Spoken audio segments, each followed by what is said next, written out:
Ladies and gentlemen, welcome to the Rapid Fire National Series. Today when we're figure out who is making it into the playoffs. We have a chance to figure out who's going to be all in there as we are getting set to race here at Richmond for 187 laps. And my name is Sam Dyer, and with me is Nick Massey. Nick, you're new here in the booth, but are you excited to watch these guys race at Richmond? Yeah, excited to watch some short track racing Friday night. Richmond couldn't get any better. It's going to be a blast to watch as these drivers are lining up and getting ready to put on a great show for you. Nick, who got the pole for us here today? Looks like David Settini in the 99 car got the pole for us. I know him and the 8 car have been pretty strong too throughout the season. Got 10 wins combined, so those two should be a pretty good race between those two guys going forward tonight. And it should be a really good race as we're getting the grid up for you. Drivers up front, BG McLeod guys, they have been doing it all season long as they have totaled up a total of 10 wins this season. Now, a lot of these drivers in our top 12 pretty much all locked in. The one driver that is in the bubble seat and waiting to see how this race is going to finish out is going to be the 4 car of Kevin Roy, as the pace car is going to roll once again for another lap around. I'm excited to see how these drivers are going to run, but Nick, you're more experienced. You're racing on iRacing. How does Rick usually run? Richmond's one of my favorite tracks to go to. Love the short track action. Looks like it's pretty cool here tonight. Track's about 76 degrees, so nighttime. Richmond, got the sweeping long front stretch there. Heavy under braking. You're always pretty much turning left, so it's really easy to get in there, get a little loose, and get up there and take the guy out that's running above you. So bump and run's always a thing here. So looking forward to some chase race or season finale racing tonight here at Richmond. Yeah, getting ready for the chase that will start next week. As the pace car rolls up, we're going to be going a little bit silent here for the first couple of laps. We'll be right back.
All right, ladies and gentlemen, after some technical issues, we are back to racing, and up front, it is Logan Helton leading the way in that 8 machine, rocking the red, white, blue. A couple of machines out here rocking the red, white, and blue. Once again, my name is Sam Dyer. With me is Nick Massey. And Nick, what have you been seeing there out on the track during this time? I've been keeping my eye on the 99 of Santini here. He looks like, he let his teammate go there in the lead. Fell back to third. Kind of looks like he's been taking care of his tires. So it'll be interesting to see if he can put down some fast times and reel Helton back in, or if he's gonna hang back there like a second back. So we'll see what happens here as we go throughout the run. Who's been taking care of their tires? Yeah, it's 1.2 seconds the difference between the 8 machine and the 99. A battle that looks like it's starting to heat up, though. It's going to be for 4th place, where you see the 1 and the 93 starting to get a little bit closer to one another. And you might be seeing a little bit of a flash in the middle of the corner coming out of 4. That seems to be something popping up, but the drivers are not seeing that. Hopefully those will start to go away as Kevin Roy almost gets out of shape out of 2, able to save it in that 4 machine. And I've got to say, Nick, it's these drivers are going to have to deal with a lot. It's an open setup league, so all these drivers have set up their cars up for either the short run or the long run. And, for this racetrack, it seems like a lot of drivers like it when their car is loose. How would you prefer your car to be here at Richmond? Well, definitely the key to Richmond is rolling the center and getting that drive off. So I think you definitely want it to be a little free. If you have it set up a little tight, it's a little hard to get that drive out, and it just kills your lap if you can't get that drive off the corner. But the car changes a lot throughout a run, so you gotta sacrifice short run, long run, one or the other here. So we'll see who has their cars set up for which end of the spectrum here. And also, we're watching the Kevin Roy being caught by Chris Whitaker as well as Barry Stevens, a 3-car battle for 6th place. These drivers running hard. Kevin Roy right now, he's kind of waiting and seeing how the rest of the field is going to react, because he's right on the bubble spot of the cars that will he can't get pointed out of this race. But if we see one of the drivers outside of our top 12 and they get a win here today, they could be moving that 4-car out of his spot. But really, our top 12 all have been looking great. And up front, it's been the 8 of Logan Helton and the 99 of David Santini all season long. They continue to do so, as you see right there. Chris Whitaker trying to get under the 4 machine, moving him out of the way and trying to make a pass. Yeah, I really like that paint on that 2-car. It's I'm not sure if that's a throwback or if that's custom, but I'm digging a lot of the paints here tonight. Yeah, that's actually a custom scheme that he's been running here for, I believe, the past month or so. He was rocking a different one when we first hopped on board and hopped on with this series. So these guys have been switching it up here and there throughout the season. As Kevin Roy dropping all the way back to 9th place now, as Tim Williams now coming into the screen for these guys in this battle for 6th place. As this is really the action on track, as all the guys in front of them are all just pulling away. Yeah, it's pretty strung out, except this group of 4 here. But yeah, Kevin Roy falling back, definitely not what he needs tonight, for sure. Absolutely not. Now, talking about the drivers that had a potential to win and get in, those drivers was Tom Laneville, Kyle Payne, Tyler White, Matt Knight. And if we had Matt White here, he also had a potential to get into this race and possibly win here and win his way into the playoffs. But due to the fact that the only driver that is here that has a chance is Matt Knight, but he's all the way back in 15th, not doing so well for the 0-1 car, as he is struggling right now, fading away in one of the last cars out here. Yeah, that car looks really, really loose. So definitely have to make a pretty big swing at this thing here if he wants to come back and have a shot. And in that, rocking the red, white, and blue and Australian combo. Now, tonight is a very important night for most of the people in the world. It's 9/11, and it's one of those days that everyone is going to remember. They were alive during that time of September 11th, 2001, when we had the attack on the Twin Towers and the Pentagon in the United States back then. Some of these drivers having schemes to pay respects, and some of these drivers were alive when it happened, and other drivers weren't even born. So it's such a different world that most of these drivers are dealing with now. It's just because of what happened on that day. As we move back up to this battle that we were watching, it's kind of started to fizzle out, and it's really now just a two-car battle with Kevin Roy still sticking to the 19 machine just a little bit, but it just seems like everyone's starting to spread out and find their own groove. And I'm watching the telemetry. I think one of the cars that's starting to move forward is the one slightly starting to gain up on the 22, but everyone else pretty spread out. And you know, Nick, for a Richmond race, is this surprising to see at all? A little bit, because sometimes you get it strung out like this, and then get a caution or two, and then cautions breed cautions, and it looks like these guys have got a handle on the cars for the most part, and it's getting pretty strung out. That lead gap staying about 1 second. I'm sure those two teammates up there have pretty similar setups, so it's kind of just going to be who can save the tires the best, I think. Yeah, and also we're starting to see lap traffic being the key, as just being put a lap down was going to be Roger Gregory as well as Carson Bowers. Both those drivers are trying to get out of the way the best that they can as they let our leader go on by. We'll see if they let David Santini go by, as it looks like Bowers there really battling hard with the 99 machine. And able to get by is David Santini, and Santini now has got his eyes on trying to get by the 12 of Roger Gregory. The next car that everyone is starting to go after will be the 38 machine of Jeffrey Myers. And, it's kind of weird seeing Jeffrey Myers, Roger Gregory, as well as Carson Bowers. These three machines we're used to seeing in 10 battling up around the top 5 most of the time, but they're running in the back here tonight. And for most of these drivers, they're already into the playoffs, so they're not really thinking about struggling to get into points. It's more of just a cruise race for most of these guys just to run here at Richmond. I know that it's different for most drivers there, Nick, where you come to the end of a season, and especially with this league, with everyone pretty much set in stone where they were going to be, it's hard to get that motivation to come out and race in that final regular season race. Yeah, for sure, especially if you're already locked in. But one thing it does provide is, these guys that are already locked in, they can kind of try something new with the setups that they wouldn't normally try, different steering ratio, just something different that they wouldn't, normally do in a normal race. Maybe give them a little edge, going into the chase here. And we're watching now the battle for third place, as we're starting to see that the one machine has caught up to the 22. As Tyler has finally gotten up to TJ, and Crampton, we've seen him get a couple of wins this season, and he's gotten a win here for Penske and then his former team that he was part of when he first joined the league. So these drivers all running through lap traffic as well, trying to catch one another. That's another thing, Nick, is with these drivers, with how long this race has been going on for, it's brought us lap traffic as well as you're trying to battle with other people. How do you have to work through this lap traffic to really make sure you stay focused on passing the cars while also trying to run someone down? Yeah, it's difficult on short tracks, especially because you kind of hope that the lap cars will kind of yield to you a little bit, and it also depends on what spot of the track you catch them. If you catch them going into a corner, it's a little bit better than catching them, say, mid-corner, out of the corner, stuff like that.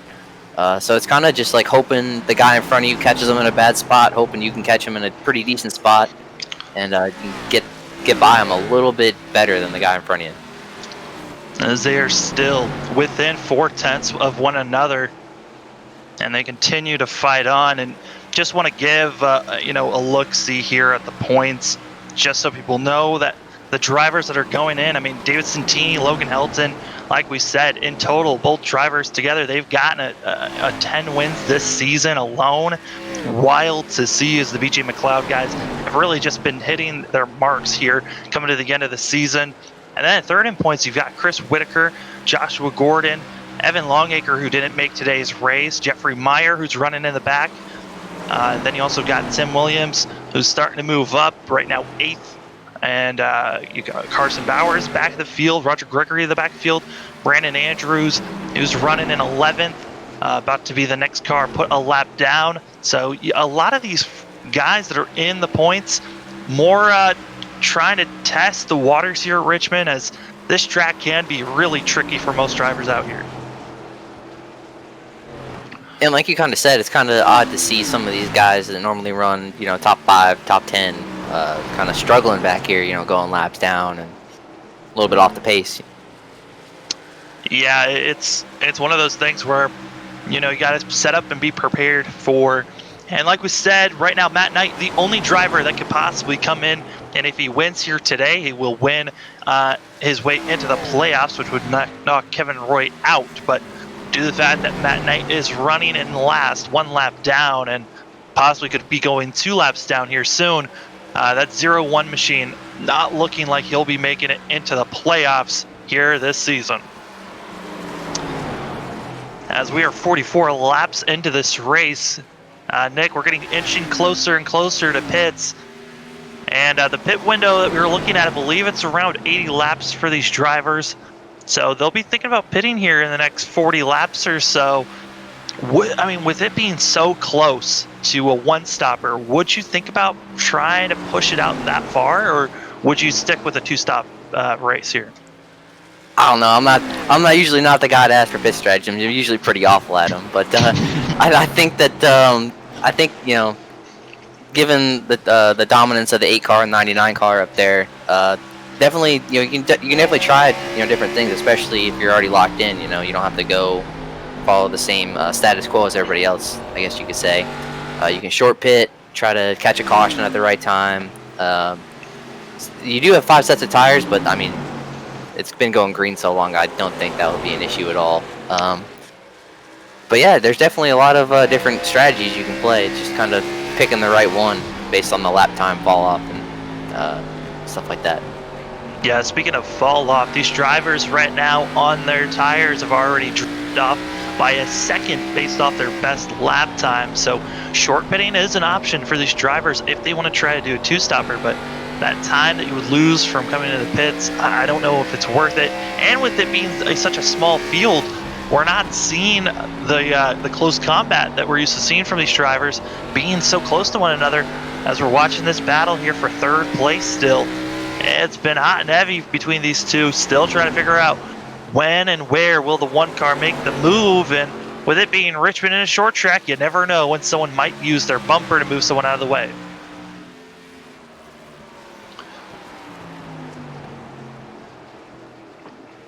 The other thing that will be interesting here with green flag pit stops coming up is track temperature has risen a little bit. It's gotten rubbered up, so you're gonna have to probably make some minor tweaks to your setup. Some of these guys, larger tweaks than others, but it's gonna be who can kind of stay in front of the track here as it undergoes some changes.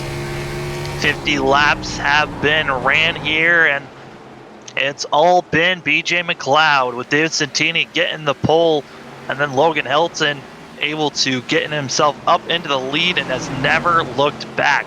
That 8 machine has just been looking solid. Everywhere else people have been shuffling around as Brandon Andrews comes into the pits for the 24 machine.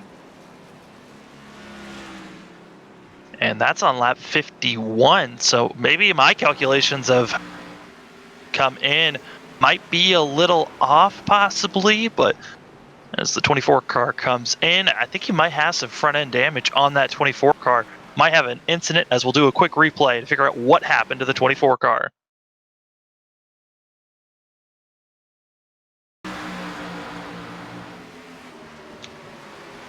And as we're going through and checking here, coming out of 2, I don't think there were any issues really. I just felt like it was time to come in. Still had a longer stop, so did have some issues at some point for the 24 machine. As we get back to the live screen of where these drivers are, that battle for 3rd is still going on. And there's a lot of lap traffic in front of these guys. I mean, Nick, in these situations, what is the mentality for these drivers trying to get by lap cars? Hey, you're just kind of hoping that they're Well, it being strung out, you're kind of just hoping that they're still paying attention to their mirror and stuff like that, even though they haven't been racing around a lot of guys, and have an idea that you're coming up. Hopefully, it won't race you too hard. Hopefully, we'll just yield it to you if you get a good run on them. And as the run goes on, I mean, I know some setups you tighten up, others you loosen up, but with it being nighttime, tracks heating up, do most of these drivers, their cars starting to get looser or tighter here as the run goes on? I would think with the track heating up a little bit, but it's also rubbering up, so it might counteract each other. But I would think with the track heating up, it would be sliding around a little more, getting a little tighter. And I think that's why we're starting to see, like Jeffrey Meyer, a couple of laps ago, we saw that 38 machine going really low on the backstretch when we saw these guys catching up to one another and still right on top of one another for this battle for third place as Jeffrey Meyer gets out of shape once again in that 38 machine.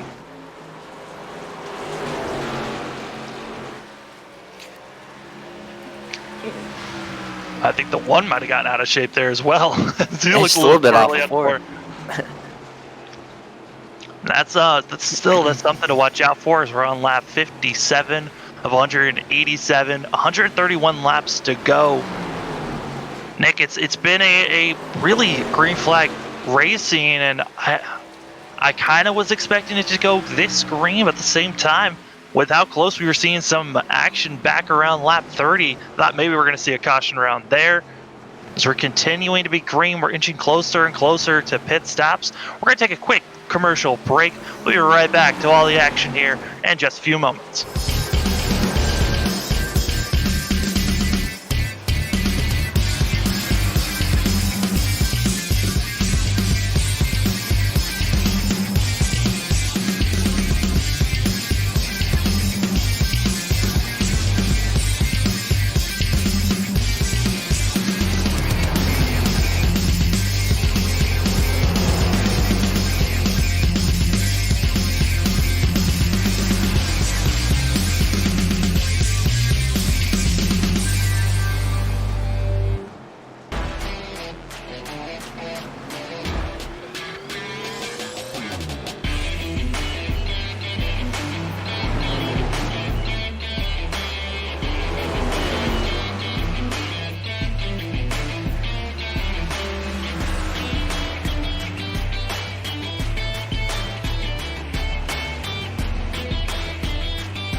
Since the VFW was founded, their mission was really to look out for the veterans community, to make sure that our nation upholds its promise to really care for the service member, the veteran, and his or her family. There are several ways that the VFW fights for veterans today. The top services include disability claims assistance, advocacy on Capitol Hill and with the Department of Veterans Affairs. We also offer scholarship opportunities, and then also volunteerism.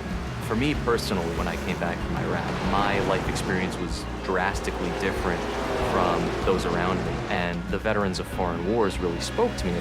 The reason I would encourage veterans who have served overseas today to join the VFW is because this is your organization. The VFW is for veterans. Every generation, a new generation of leaders steps up in the veterans of foreign wars and fights for the veterans community. Veterans of Foreign Wars. No one does more for veterans. For more information on the VFW, go to ahctv.com/sacrifice.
Since the VFW was founded, their mission was really to look out for the veterans community, to make sure that our nation upholds its promise to really care for the service member, the veteran.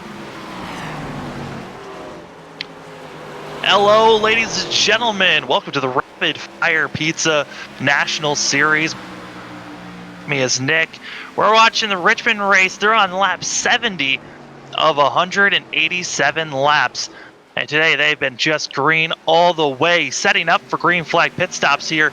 And the next couple of laps we're expecting these drivers to be coming in. But Nick, it's been all green. How do you think that these guys have been doing?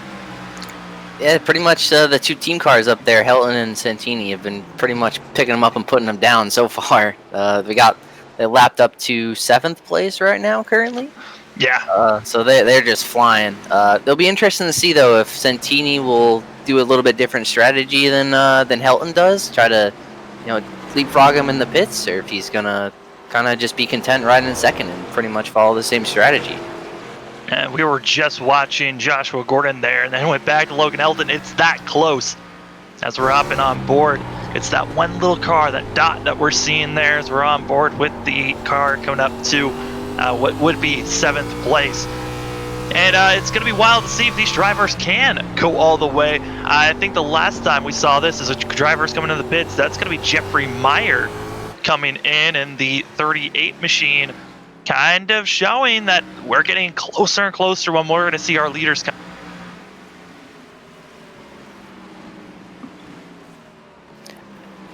Yeah, we'll see exactly when the top 5, top 8 cars here will start coming down, and I'm sure it'll start forcing the rest of their hands here to pit. Yeah, I mean, I was going to bring up the fact that we on FRN we watch a series called 87 Vintage Series on Tuesday nights, and those drivers, they came in and our leader lapped practically everyone. And a caution is what brought everyone else back together. So we possibly could, at the pace that we are seeing our front two, we could possibly be seeing some drivers pulling away, as we're seeing another possible chance here of action as TJ Crampton has caught up to Tyler Hughes, and these guys once again battling for that 3rd place position.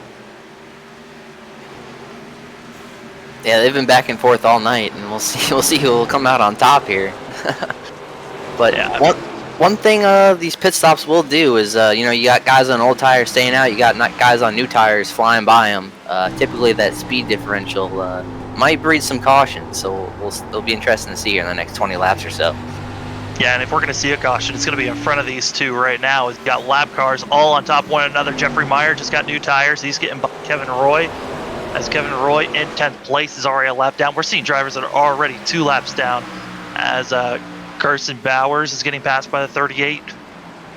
These machines, they're all running hard, but they are getting close to one another, as that's Matt Knight who's coming out after getting some damage repair, as I think Bowers got close to the wall there.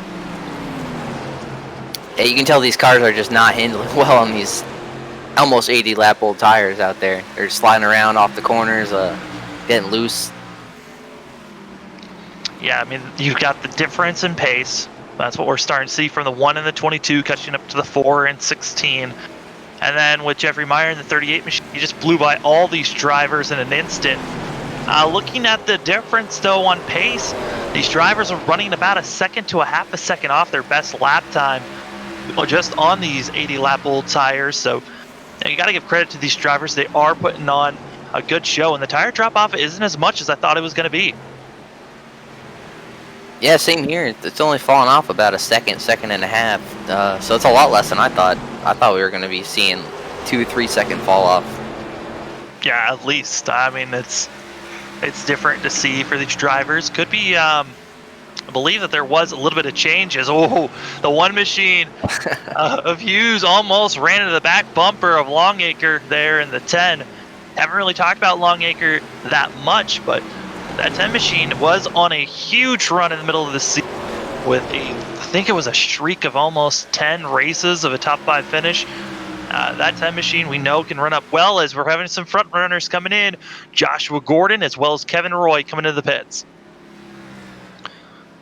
Not our top 5, but I mean, that's multiple drivers that are coming in this time. We'll see. We'll see if that forces the hand of the top 5 here. Oh, 99's Santini's in coming in. first. David Santini coming in on lap 32. At the start of lap 83, excuse me. I can count sometimes. But that could force the hand of the 8 machine to come into the pits here in the next lap or so.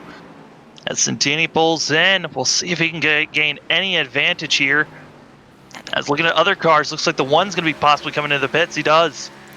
Looks like our leader, Logan Helton, staying out an extra couple laps here. We'll see if Santini's able to leapfrog him. And right now, clean air for the 8 machine after getting by Kevin Roy. But here's the thing, Kevin Roy on those fresher tires could possibly be challenging the 8 and making him use up his tires even more. As the 2 comes in, and the 10, as well as the 22. So pit sequence has started up for these drivers here around lap 82. And, now's the time. Try different strategies. Looking at when these drivers came in, this is looking like it's possibly going to be a two stopper, possibly. If we go green to the end. Just doing some quick math, I think they'll be about... It kind of matters on how long Helton can stay out there.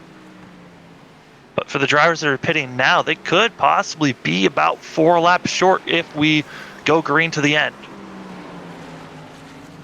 Yeah, if Helton can stretch it another, 12 laps or so, it looks like he might be able to do it on one more stop. So we'll see if that's the strategy he's trying to play here, or if... Yeah, I think he just needs to go another, 12, 10 laps or so.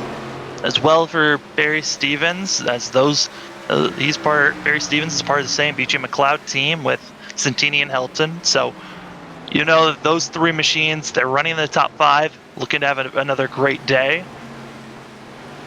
As at the moment, we have a total of 5 drivers that still need to come into the pits.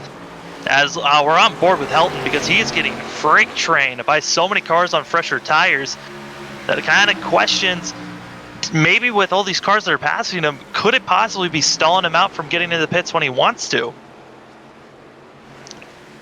Possibly. I mean, you just see here on on that camera view how fast these guys come on new tires. So you really got to be paying attention and aware of what's coming in your mirror when you're out there this long on old tires and everybody else has already come in for sure. It just shows you just this immense speed differential.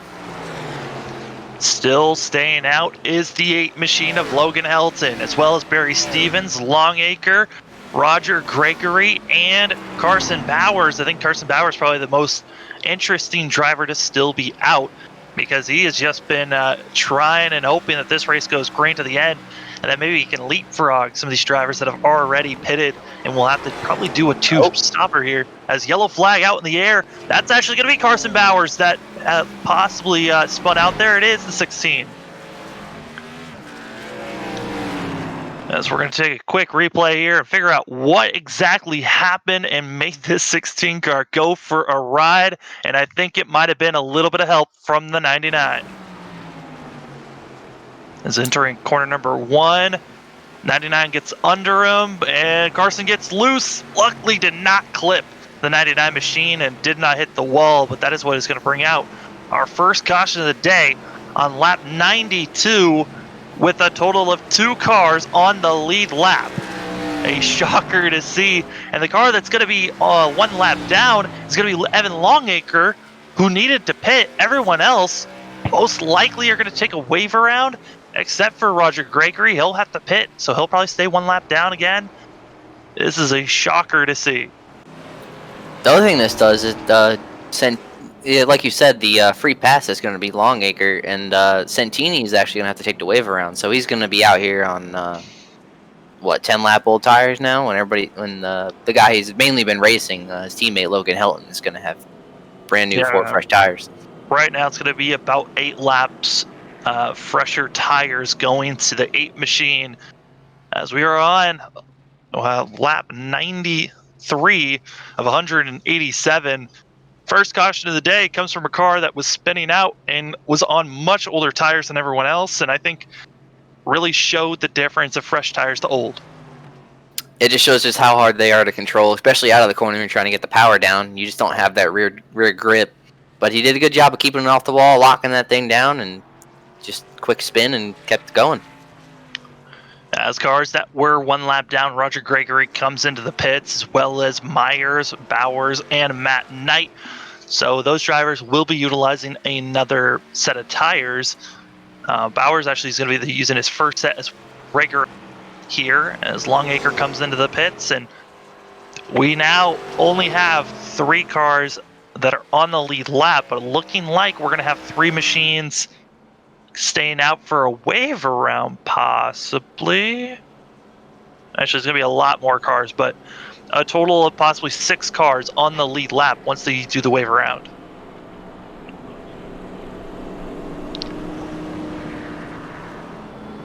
Now, Nick, we've seen that the tires, they really have, yes, they drop off, but it's only been about a second that they drop off, and that's after about 30 laps or so, and then they stay pretty even. So do you think that having 8-lap advantage, fresher tires, is a major advantage for Helton, or compared to some of the other drivers out there, or is it really not that big of a difference?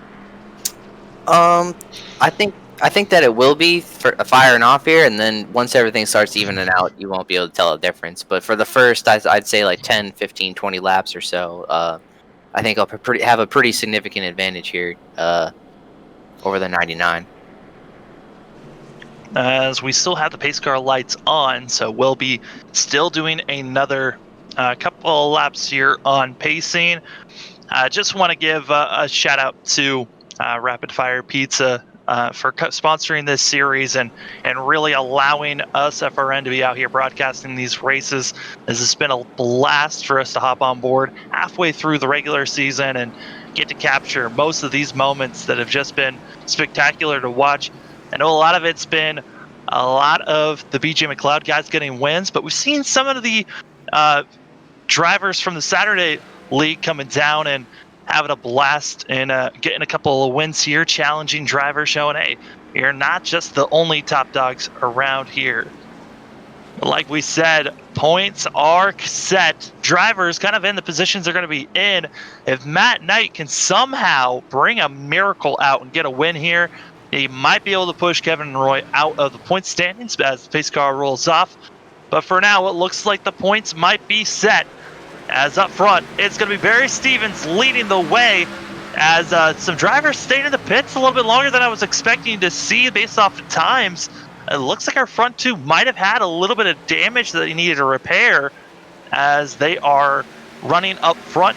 Barry Stevens, our first time seeing him up front, getting some bonus points here in that 78 machine. Also a part of the BJ McLeod crew, so not surprised to be seeing him up front. Yeah, got some new faces up front. It'll be interesting to see if Barry can hold off Helton. I know Helton's been pretty much the car to beat the whole night, so it'll be interesting to see if he can hold him off here. 6 cars on the lead lap as we took the green again. 90, about to be 89 laps to go for these drivers. It's already past the halfway marker, and they've been running and putting on a show. Just want to give the audience a warning here. On lap 119, we will be playing a tribute video for us to not forget the day that happened on September 11, 2001. I know that was a day that was a shocker to the world, but once again, on lap 119, we will be playing a tribute video for you guys to watch. As up front, Barry Stevens still leading the way. Other battles that are going on up front is side-by-side action. It's the 1 and the 99 are side-by-side, as you also have lap machines scattered between them. As you got to remember, they use the wave around, so they have to go past some of these lap machines that might have pitted already and have been also out there staying out. Yeah, the key here for these guys that took the wave around is just to not get yourself into trouble here, getting by these lappers. You're a little bit better than them. You just got to take your time, get through it, and hopefully keep the car clean.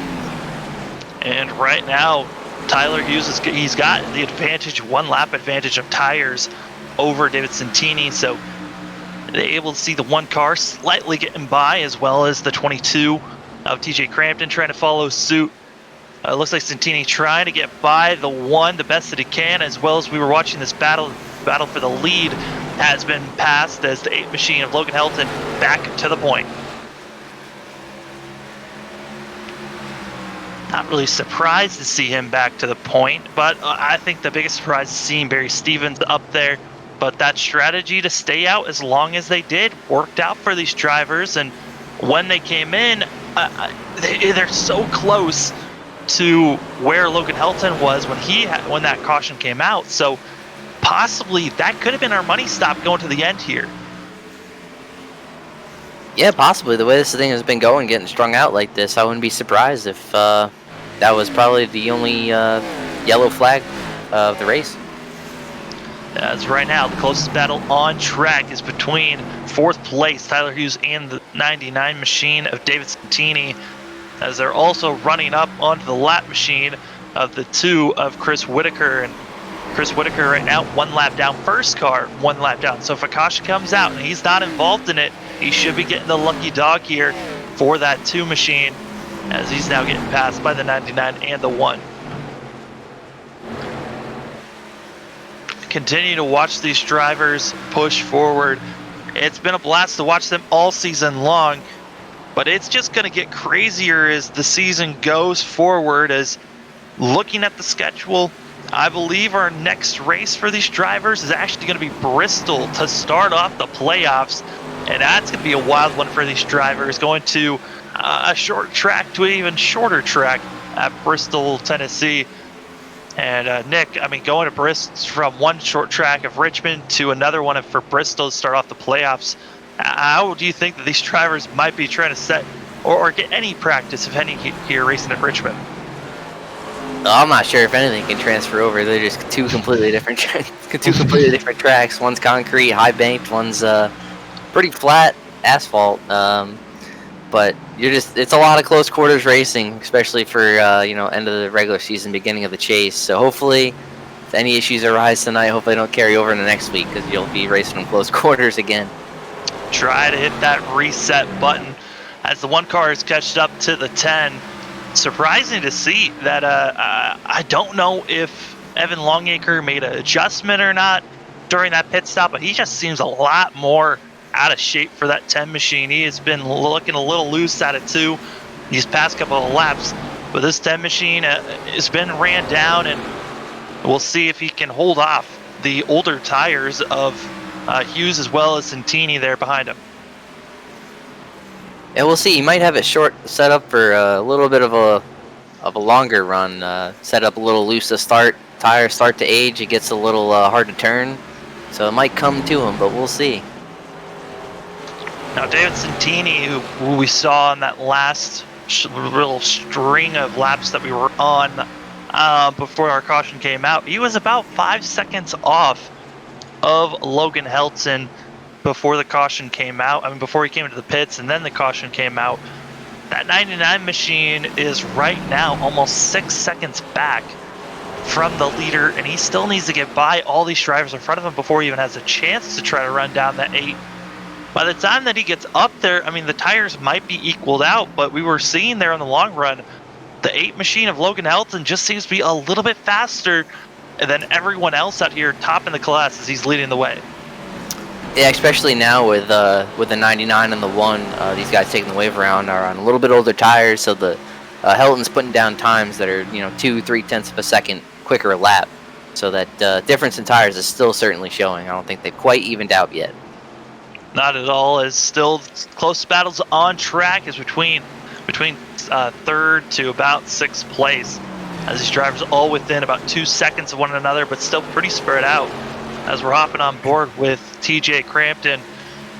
Crampton is a 2-time winner this season, and he was looking good to be making it into the playoffs, but some shuffling went down, and now Crampton is trying his best just to move up and possibly get a win here today for the 22 Penske team, as he's getting under the 99 of Santini.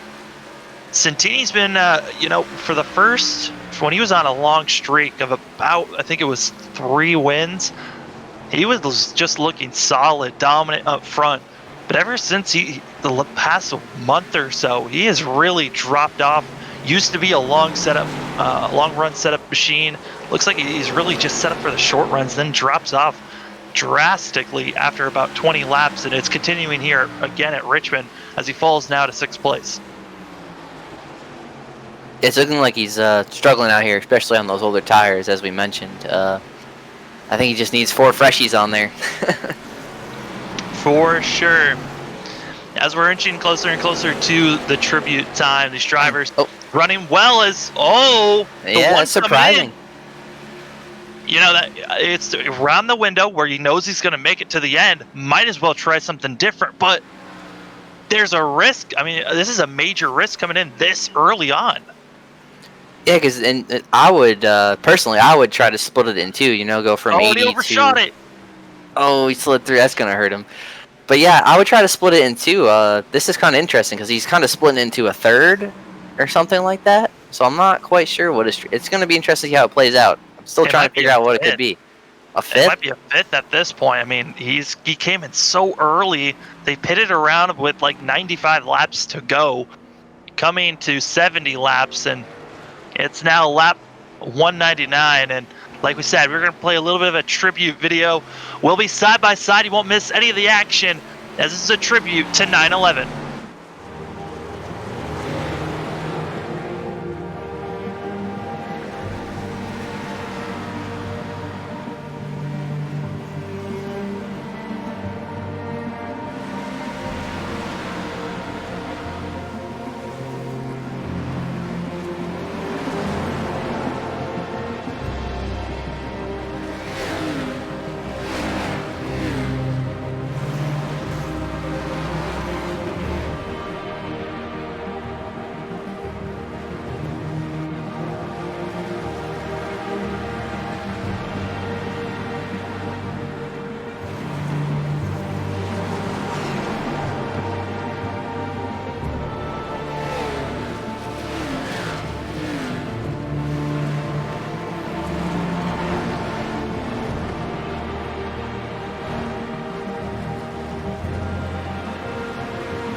"9/11, a day we will never get," and I know it changed the lives of those in the United States and the world. And as we say thank you to all those that worked so hard to save lives and try to help out. Thank you to the firefighters, policemen, ambulance, all those that were a part of helping during that rescue. And still a day that shocks the world into its core to this day. As we're back to racing here in the Rapid Fire National, it's lap 60 laps to go with 128 laps already ran here today. Most of it's been green. We've only had one caution here today. It's because of a spin on the backstretch. Strategy calls have been made as the one car that was running around 5th place decided to pit early, knowing was not going to make it to the end here on fuel. And now the question is, with the pace laps the drivers had, were they able to save enough possibly to make it to the end? And also, Nick, here in Richmond, is there any way to save fuel? It's personally, it's just so hard to do at a short track because you're on the brake and then back on the gas like instantly. So if you, other than letting off like way early, but you'll give up a ton of time. Personally, I don't think it's worth it. You can do it, but I don't think it's worth it. And we are on board with the battling that was only for 4th place, as now it's turned into a battle for 3rd place, as Evan Longacre has been caught by TJ Crampton as well as Santini. Santini looked like he was starting to drop off, but has been slowly sticking with the 22, and this is the battle we've been staying on board as you watch that tribute video for 9/11. These drivers have been running their tribute schemes as Santini as well as Helton, both rocking some red, white, and blue schemes. Matt Knight, who is in the pits, and that 01, he's rocking a mixture of the United States flag and Australian. Matt Knight told us that he's from Australia, he's Australian, and really 9/11 changed his life as well over there. Matt Knight was actually one of the drivers outside of the playoffs because this is the final race of the regular season here, Nick, and really Matt Knight was not able to point his way in, but had a chance to win to get in for the playoffs, not able to do so. So Kevin Roy looking like he's going to luck out and be able to stay in the playoffs for that 4 machine and possibly a chance to win the championship. But going into the playoffs, it is going to be hard because they have to go up against BJ McLeod crew, and that's Logan Helton, Barry Stevens, and also David Santini, as all 3 of their machines are in the top 5 this moment. Yeah, what they've been doing tonight's pretty impressive. They've led, I think pretty much the whole race. I don't recall, maybe under caution somebody leading the lap here or there. I believe that it's been the BJ McLeod guys because Santini got the pole, and then Logan Helton got the lead under caution there. It was Logan Helton, and then coming out of the pits, Barry Stevens was able to get it back. So it's been all BJ McLeod all race long, as we only have a total of 5 cars on the lead lap. It's been a wild race. It's been mostly green, as we're still staying on board with this battle potentially for 3rd place, as Evan Longacre is being caught. But Nick, I mean, I know it's your first time in the booth here, but how has this race been looking from the outside point of view? Because I know you're usually in the car. It's definitely, I've never been in an open setup league, so it's definitely kind of a different animal. I've only run the fixed setups, but definitely a lot more tame than all the Richmond races I've been a part of, that's for sure. Spread out, good side-by-side racing, clean racing, and really not that many cautions or incidents on track. Yeah, it really was a fluke incident that caused Carson Bowers to spin out. Luckily did not hit the wall at all, so that 16 machine still running out there, but at the moment 13th, 3 laps down, as the drivers of TJ Crampton as well as David Santini, have caught up to the 10 machine. This battle for 3rd is now on between 3 different cars. Yeah, the 99 and the 22 have slowly been running him down, and they finally caught him. So it'll be interesting to see if he yields the position or if he puts up a fight for it. Looks like he's going to be staying up there on that second groove, is Longacre in the 10, and giving Crampton the space. We'll see if he decides to give space to the 99, as he's digging it a little bit harder than I was expecting into turn number 3, trying to make that second groove work. But Nick, isn't Richmond just a 1 groove racetrack? There's a few different lines you can do. You can kind of run up the hill a little bit and get a good run out if you can make it work. Some guys, I'm sure, have their cars set up to do that. Some guys have their cars set up to run the bottom, hook the yellow line. But it's definitely a good track because you got some options. Options were shown there. Longacre decided, I'm just going to get out of there, coming out to a little bit loose. So now it's Crampton in 3rd, Santini 4th, Longacre 5th. as that once battle for third is kind of tamed out this moment ever since they got past Longacre, and now the next driver, if they can catch up to him, TJ Crampton's going to try to pull this train along to catch up to Barry Stevens, who's about 4 seconds ahead of the 22 machine. Yeah, Barry Stevens has been pretty impressive this run, because I believe the first run he almost, or did he go a lap down? It was close. Barry Stevens was looking like he was about to go a lap down before the pit sequence happened, though. He was running around 8th, 9th position, and then decided to stay out with his teammate of Logan Helton, and lucked out on a caution coming out for those drivers, and that's why they're 1-2. And he, for the good starting portion of this run, he was trading lap times with Helton there, but seems recently he's fallen off a little bit off of Helton's lap times. But he's definitely looks like a completely different car than the first run there. I don't know if he made some adjustments or. Most likely adjustments were made. I mean, these drivers always thinking, how do we make this car better, and also how do we react to the track? I know for a while there they were running on always super hot, slick courses. They always had to try to change up their setups whenever the track actually did cool off. So with it being nighttime, the temperatures have stayed pretty stable for most of this race. So that's been helpful for the drivers to really hone in on their setups on what they really needed to switch on to stay aggressive and stay with pace. As the battle for third place is back on, Santini's caught up to the 22's bumper.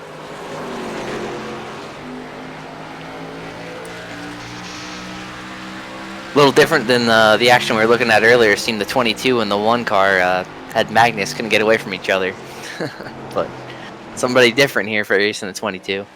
Now, speaking of the 1, he's coming into the picture behind these guys. He's on the much fresher tires compared to the rest of the drivers out here. So expecting to see him move up and have a good run here.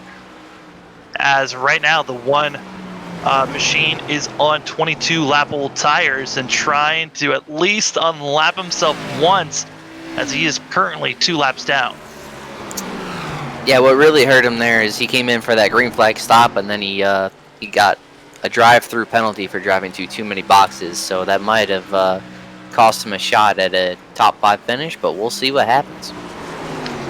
Yeah, those are just costly mistakes. I mean, you're coming in, green flag pit stop, you know he's feeling antsy because he's doing something completely different field, and then you get a silly penalty like that. I mean, it must just be demoralizing, as you knew you had a good finish coming into this race. I think the one thing you can look up to, though, is that you do have the playoffs to try to get a win there.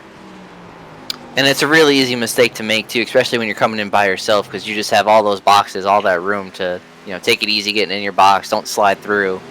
And especially on old tires, it's hard to get that thing stopped. So it's a really easy mistake to make. Well, we were talking about the possible chance of TJ Crampton pulling a train along with them, and he's at least had Santini on his back bumper. Possibly could be passing. Santini could be passing TJ Crampton here soon. But that gap that was between second and third was about 4 seconds. It's now almost down to 2.5 seconds. They're coming to catch up to that 78 machine. The crazy thing is that they're on much older tires, the 22 and the 99, than the 78 is. It looks like the 78 of Stevens has fallen off quite a bit compared to these other guys around him. So maybe I don't know if these guys are trying to make it to the end, but I'd be curious to see if Stevens might short pit these guys here and try to make some time back up.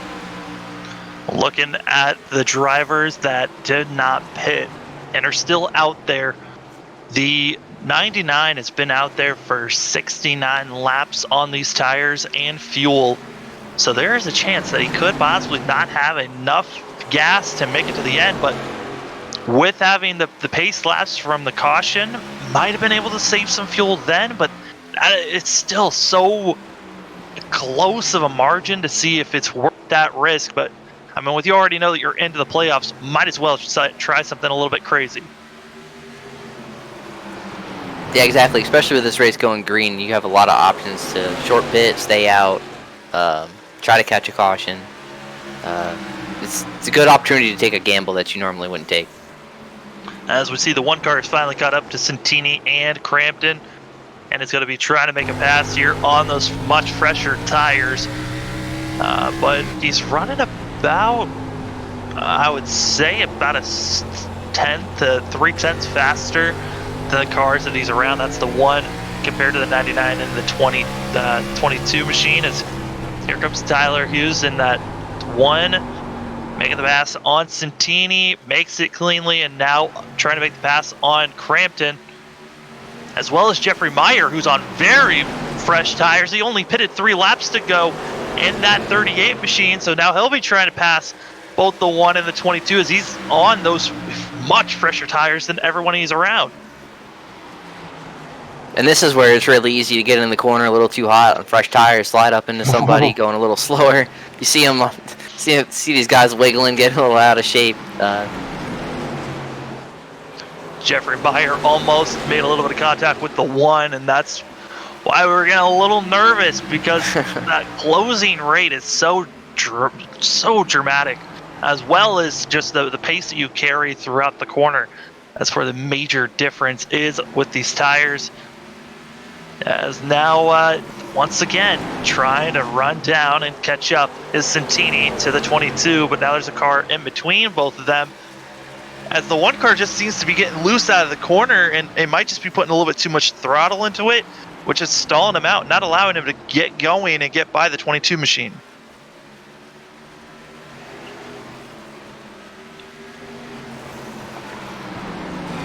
Another thing that it possibly could be is the fact that those tires could have equaled out at this point, as the 1 has been out there for 33 laps.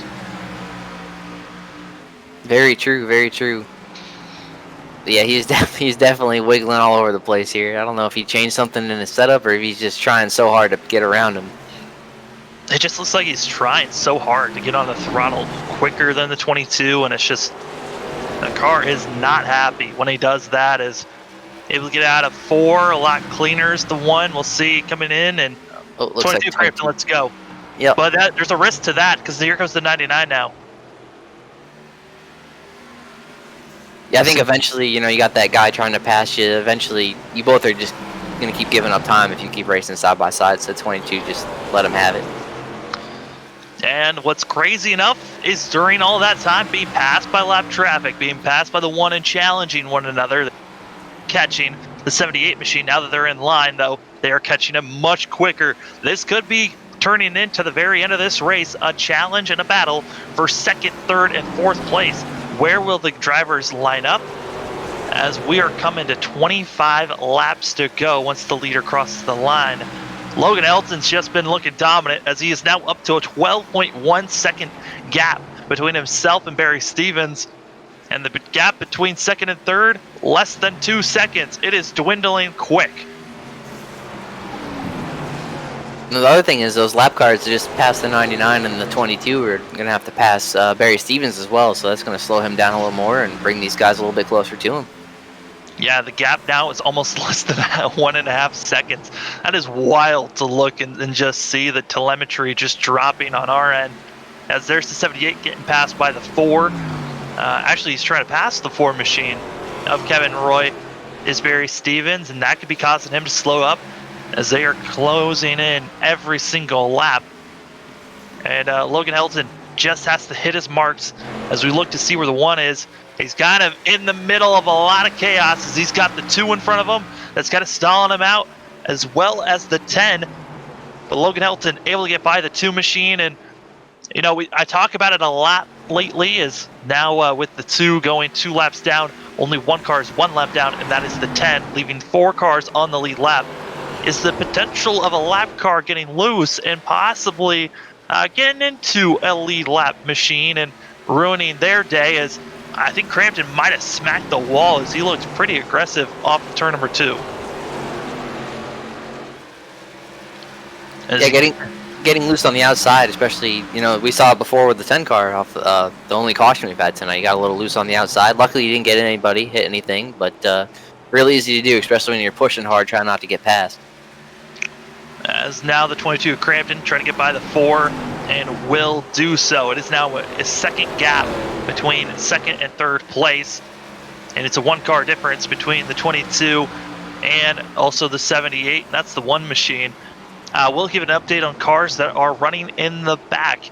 Matt Knight still in the pits trying to get repairs done to get that 0-1 back out onto the track as we come to the end of this race.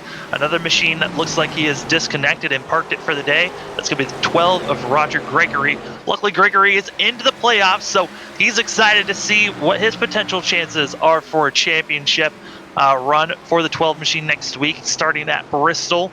But we now have 13 cars on the track. Only 4 of them are on the lead lap, and Logan Elton just keeps on knocking them down and lapping so many machines out here.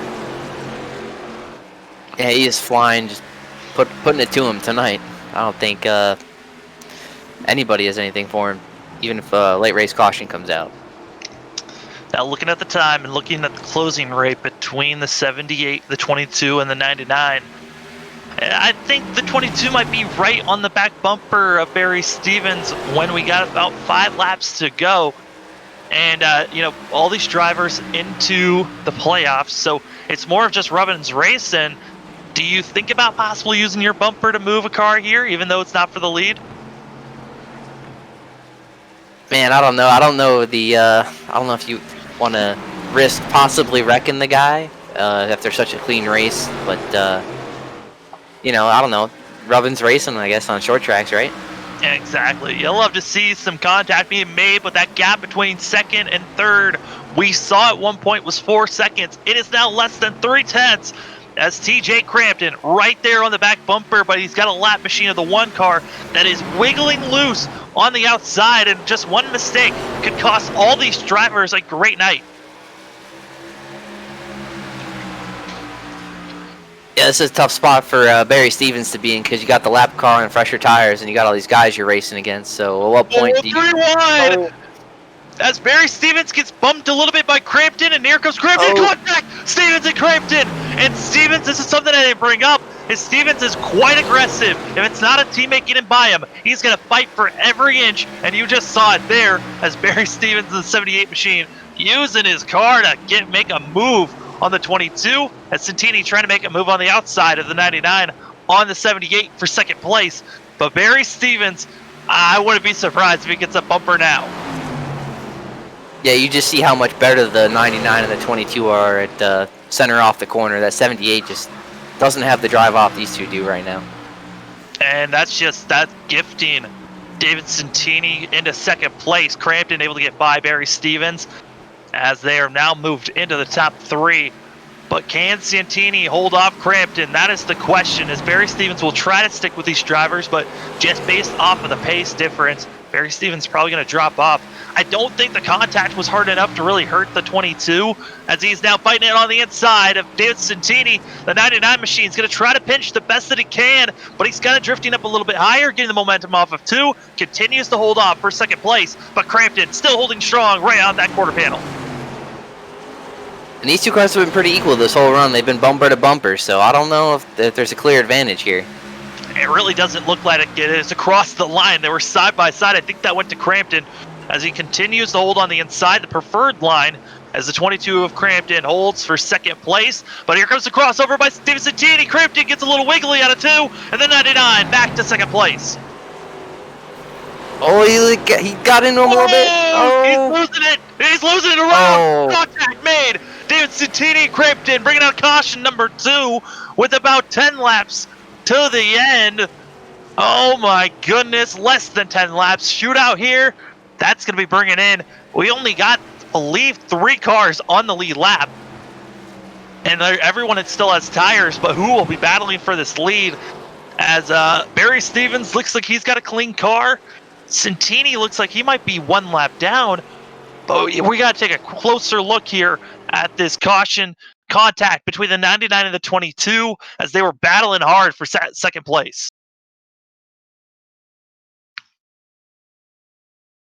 It was just hard racing as the drivers entered turn number 3, and I don't know if you saw contact that initiated the 99 getting loose there, or he just loose, but finishing it off was the 22 car.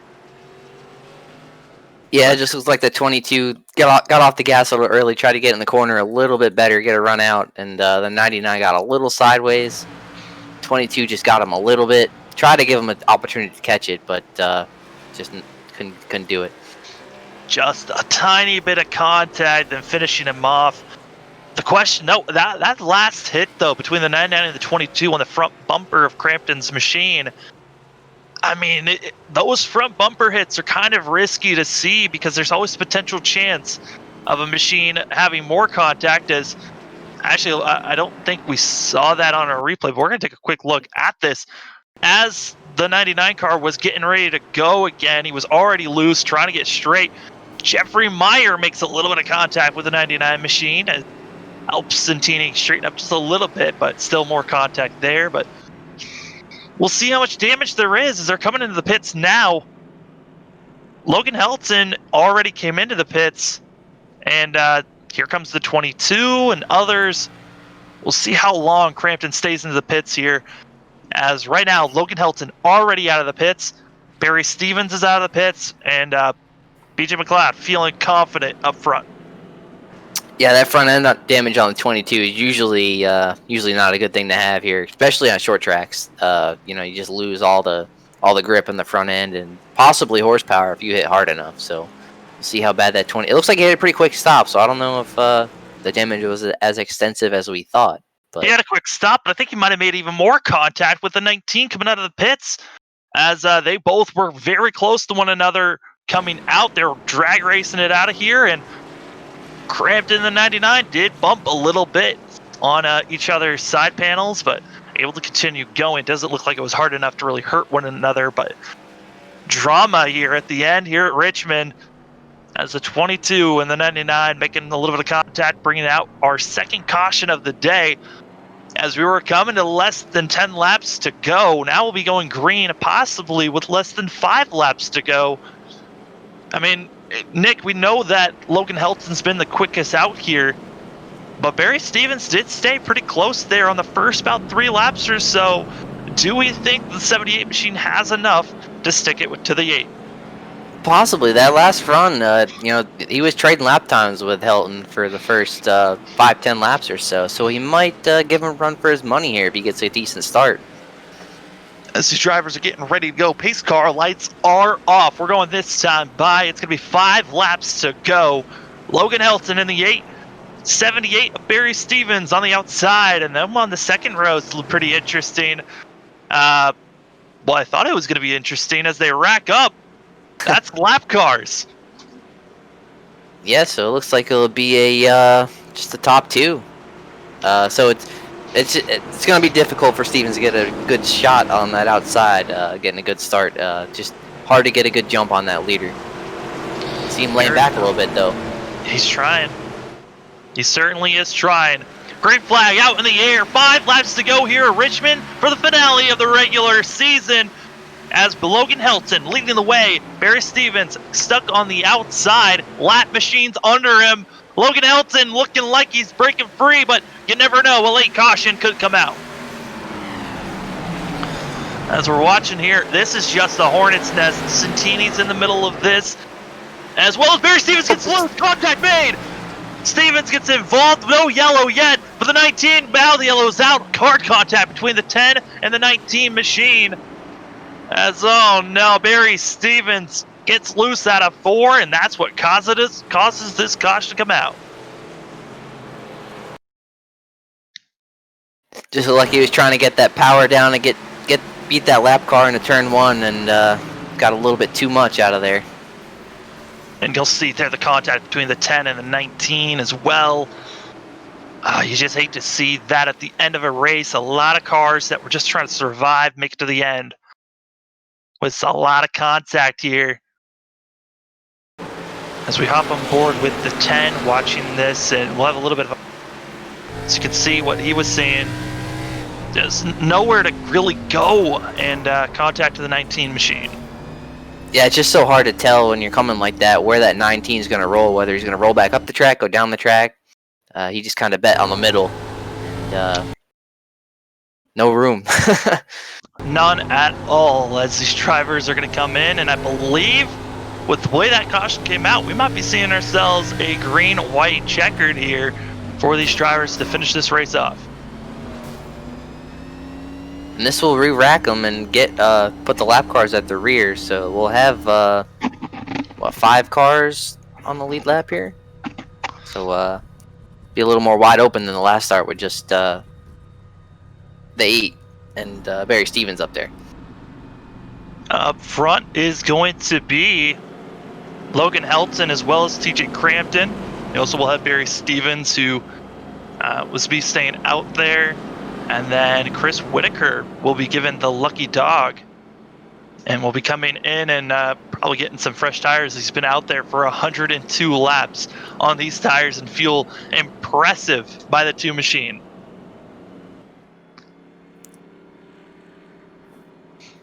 Yeah, it's pretty incredible to stay out there. I think Kevin Roy's been out there for 106 laps, if I'm reading that correctly. He was out there for that long, and he just came in for the 4 machine, as he just came in for this pit stop. A lot of cars coming in.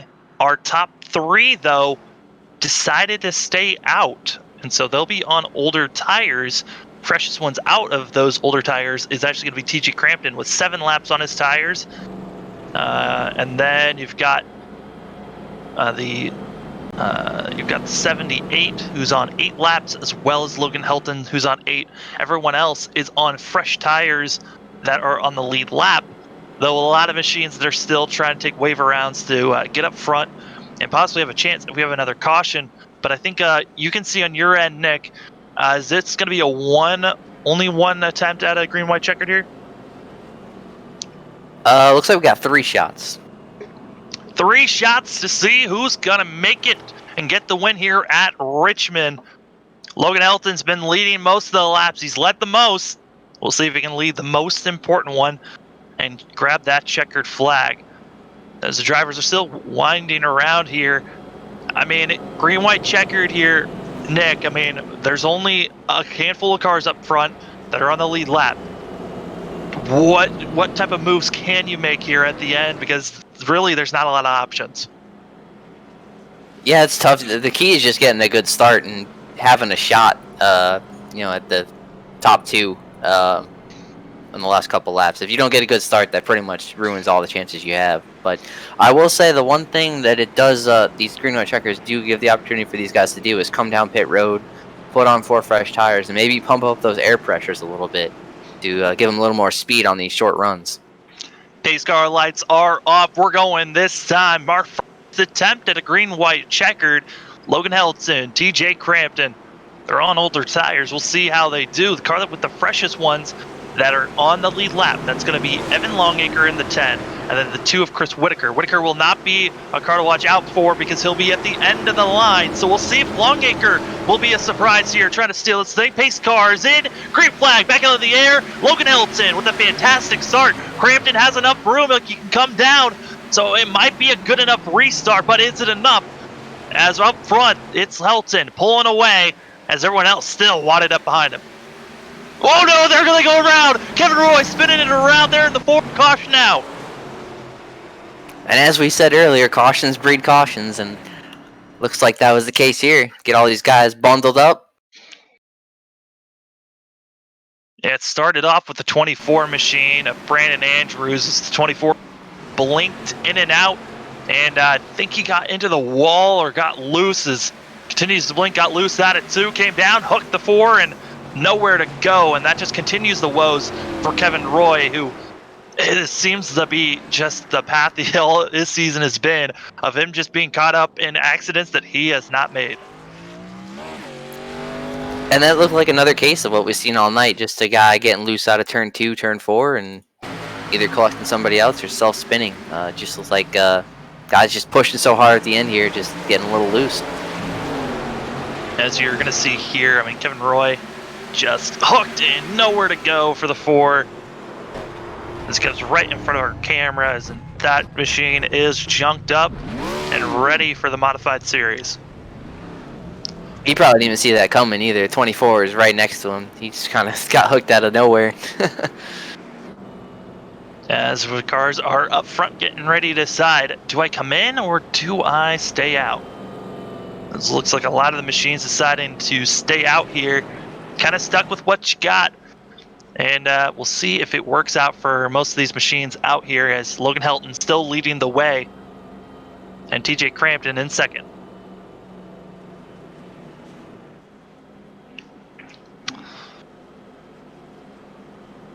Now, Nick, I know that you're a driver here on iRacing.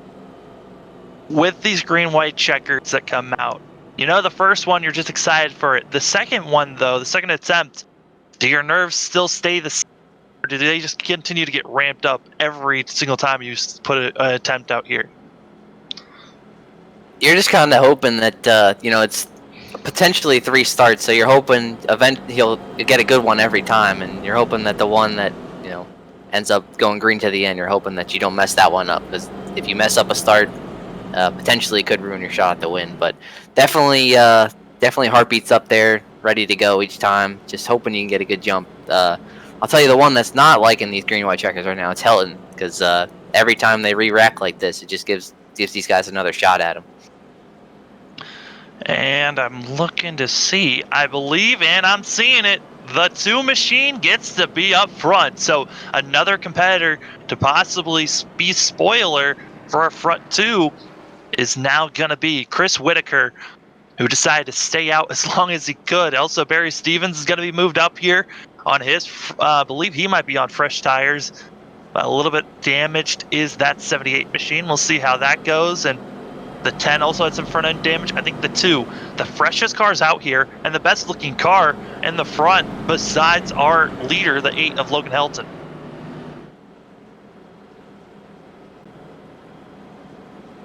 Yeah, definitely, and keeping your car clean is definitely a big key to winning some of these races, because if you can stay out of trouble, keep your car clean, keep damage minimal, you got a pretty good shot at winning the thing.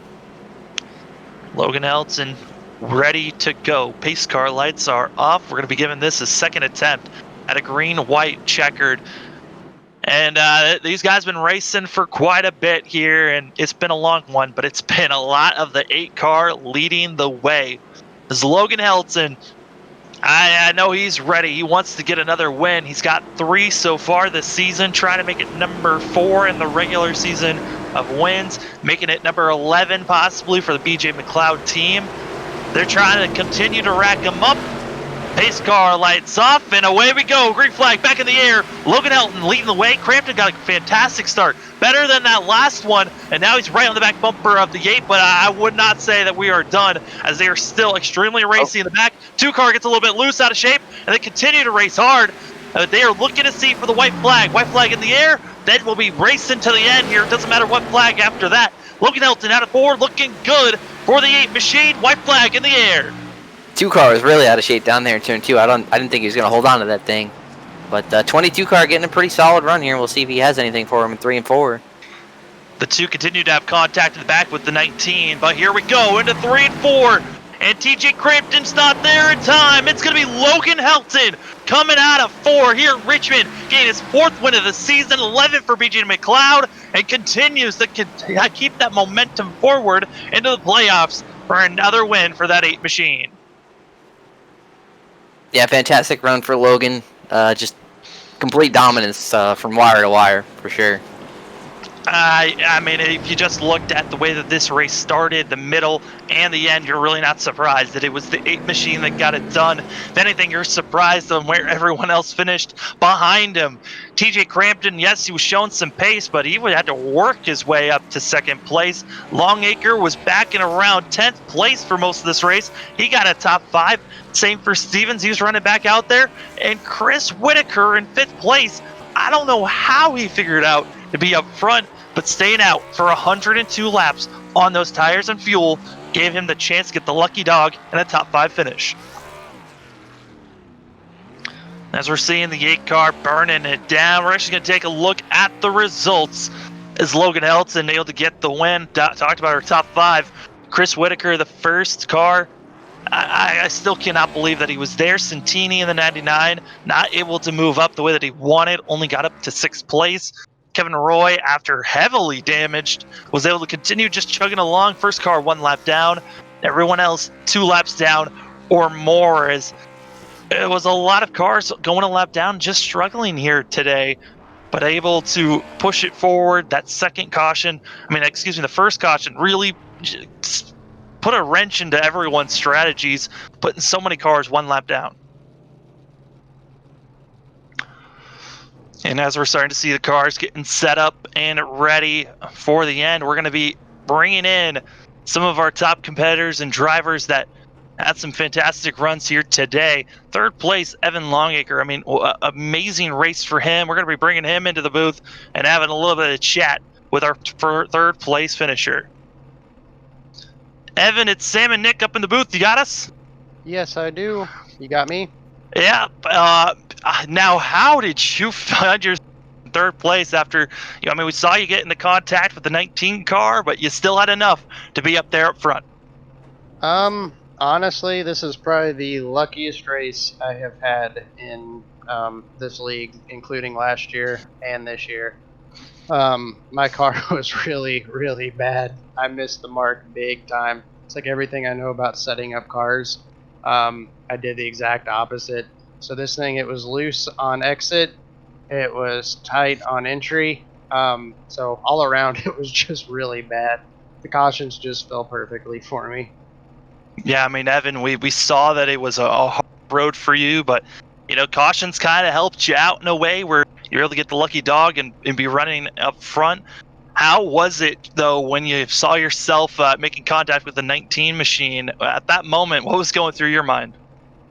Just kind of don't wreck the thing. Just kind of keep it straight. Don't destroy it. I know it was a long race. I was hoping my car was a long run car, and it was just a nothing car. Never really came in, never really got better. But I was just trying not to, just not wreck the thing. Just keep it straight. That was keep it on track so that I still had something to attempt to finish with. And Nick, you got any questions here for Evan? Yeah, we saw a lot of guys throughout the night kind of getting a little loose out of the corners. Was there any kind of wrenches thrown in your setup, or how did the track change throughout the night? How did you adjust? Do you have to do anything? The weather came down. The track temp came down throughout the race, and I actually tried to loosen the car up a little bit on the long run because I was pushing. So I made some pit stop adjustments, and then on that last caution, I actually put a little tape on it and tried to tighten it up so I'd have a little bit more drive off. And then on that last restart, I was like, well, crap, because I dove into the corner and I was like, well, it just made it tighter getting in and it's just as loose getting out. So nothing really helped me, unfortunately. I don't think there is any way to really polish this turd.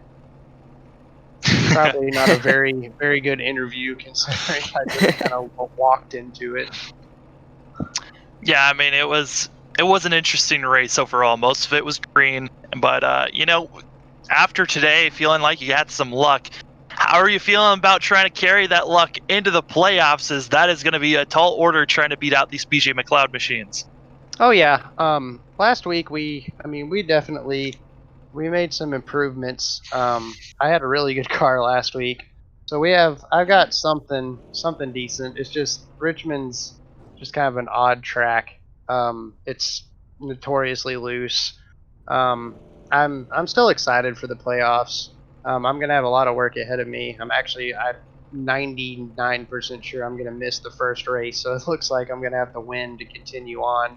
I don't have a lot of playoff points. I actually have a bachelor party for a really good friend of mine, so I'm going to be going to that. So it looks like I will be out for Bristol, but anything can happen at Bristol, so Lord knows who's going to finish where.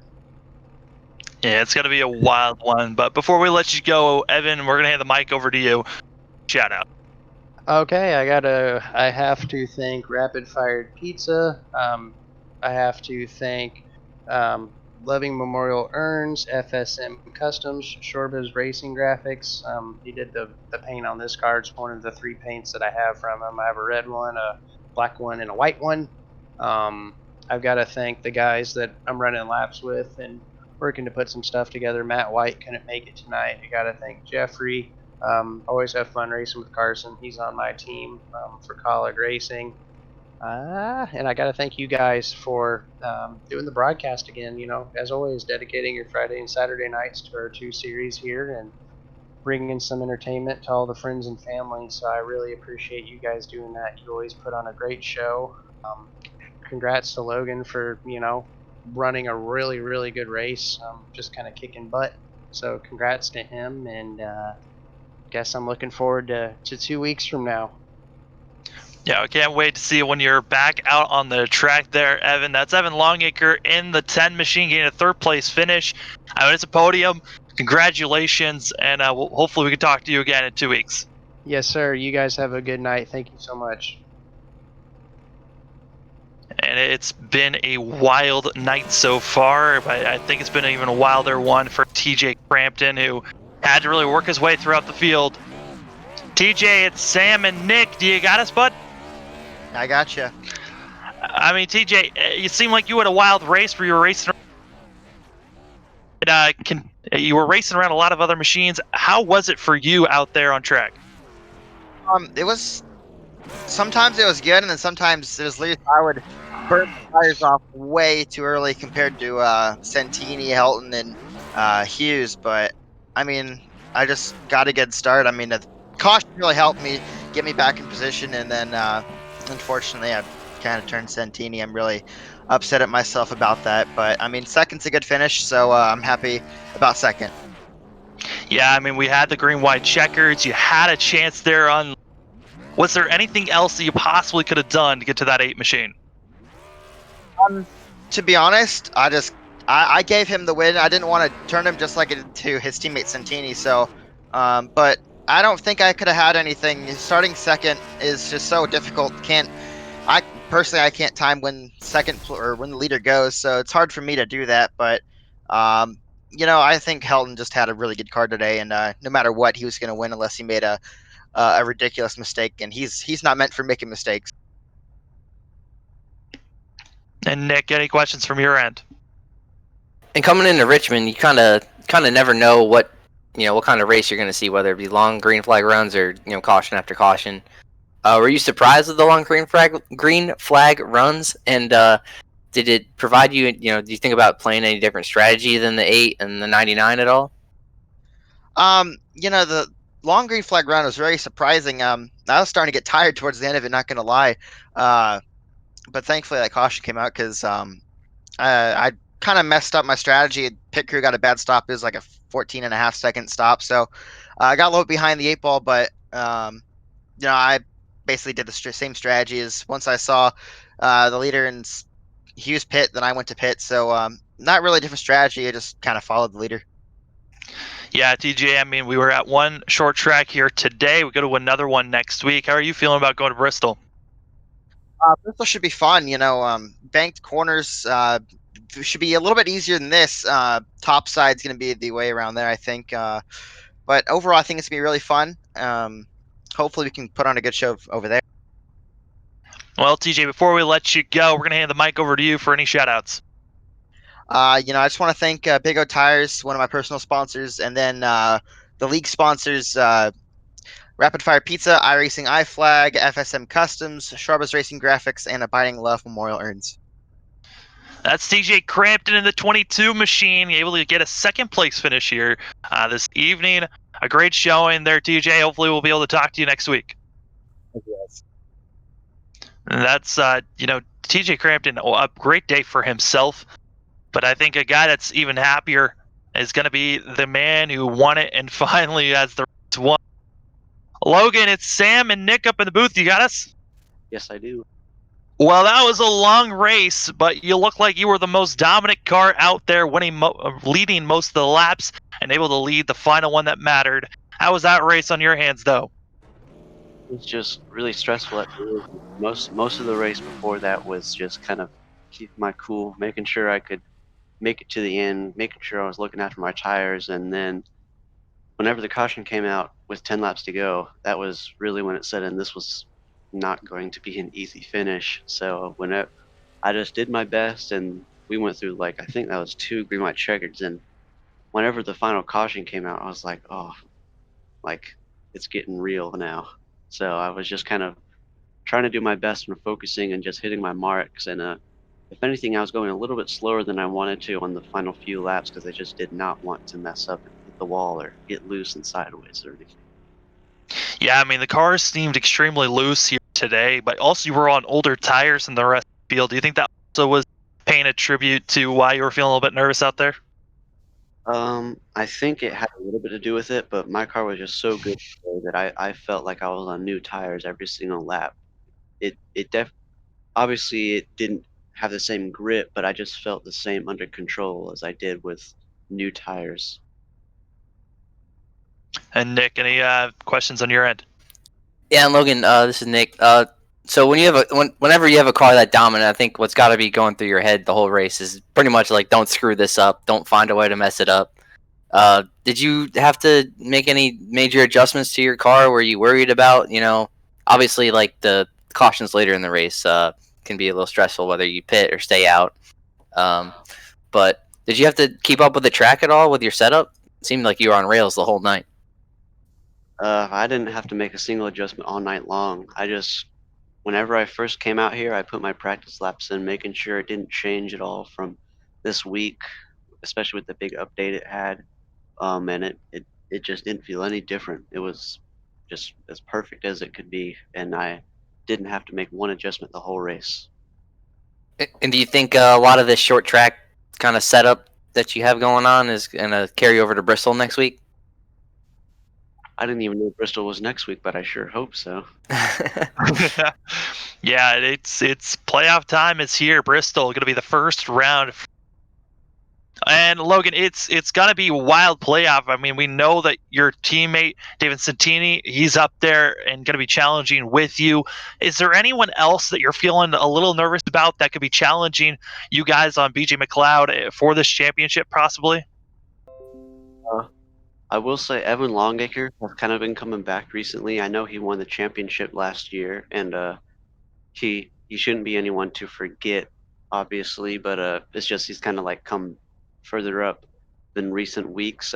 Chris Whitaker has been, consistent, and honestly, just my teammate Mr. Barry, he's been making a lot of time to practice from what I've seen, and it's really cool to see all three of BJ McLeod Motorsports up here fighting for wins all the time. He was really close. He was running a different setup than me, I think. So I think that was the number one thing that kept him from getting the win here tonight. Well, Logan, before no, sorry, Nick, what do you got? I just have one more question. So how going into the playoffs now, is that going to change the way you're going to race your teammates, being that you're all so competitive? I think the first things, me, David, and Barry have been really close this season. We've been really helping each other out, so I don't think that's going to really change anything. But definitely, if we can make it into the final four, we've already had that talk. Like, if I send you a setup, don't trust that the setup's going to be what you think it will be. Not going to hold back that one piece of information to make you a little better? Yeah, it might have all tire pressures flat for you. Well, Logan, we're excited to see how the playoffs are gonna unfold, and hopefully we can talk to you next week. But before we let you go, we gotta let you do any shout-outs that you got. Yeah, first of all, just a tribute to 9/11 and to everyone that passed away that day.